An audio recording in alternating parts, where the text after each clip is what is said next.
Ուղիղ ժամը 5-ին Մայրաթոռի կոչնակի զանգերին զուգահեռ հոգևոր վերնախավը փակվեց Վեհարանի շենքում Գերագույն հոգևոր խորհրդի արտահերթ ժողովի։ 4 օր է հանրային բոլոր հարթակները եռում են իշխանական առաջին դեմքերի, Փաշինյանի ու նրա տիկնոջ հոգևորականներին ուղղված որակումներով, Էջմիածնից որևէ պաշտոնական արձագանք դեռ չի եղել։ Ժողովից առաջ Վեհարան շտապող եպիսկոպոսները շատախոս չեն։ Շտապում եմ ժողովի, վաղը կասենք։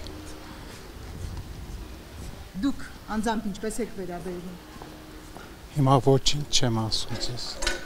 Հիմա ժողովը կլինի, հայտարարություն կլինի, կիմանաք։ Գերաշնորհ Վարդան եպիսկոպոս Նավասարդյանն այս ամենը գնահատելու մեկ բառ ուներ։ Տխուր։ Հոգևոր վերնախավն է ժողովի շտապում հիմնականում կուսակրոններ են, այսինքն հոգևորականներ, որ ուխտ են արել իրենց կյանքը նվիրել միայն Աստծուն եւ եկեղեցուն ու ոչ մի կին արմատ չպիտի շեղի նրանց։ Տեր Կիրակոս եպիսկոպոս Դավթյանը Փաշինյանի հրապարակ հանած կասկածներն այդ ուխտի վերաբերյալ տեղին չի համարում։ Կա նման խնդիր եկեղեցում քննարկում եղել է։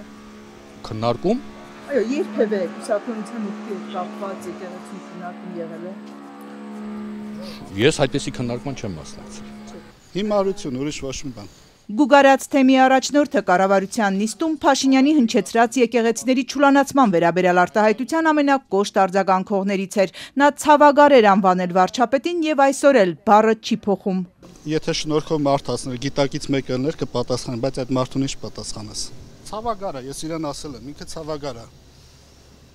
Մուշեղ եպիսկոպոս Բաբայանը շատերի պես մտահոգ էր, ոչ մի մեկնաբանություն չունի։ Չէ, Աստված պահապանձեց, լավ մնացեք։ Հայտնի չէ, թե որքան կտևի Գերագույն հոգևոր խորհրդի արտահերթ այս ժողովը։ Այն ընդարձակ կազմով է վիրահայոց թեմի առաջնորդից մինչև Ավստրալիայի ու Նոր Զելանդիայի հայոց թեմի հոգևորականներ։ Խորհուրդը հայ առաքելական եկեղեցու իշխանության գործադիր բարձրագույն մարմինն է։ Նախագահը ամենայն հայոց կաթողիկոսն է։ Մինչև ժողովի մեկնարկը Վեհարանի դարպասից ներս Բաքում հավաքված էր հոգևոր վերնախավը։ Կարեգին երկրորդին այդտեղ չտեսանք։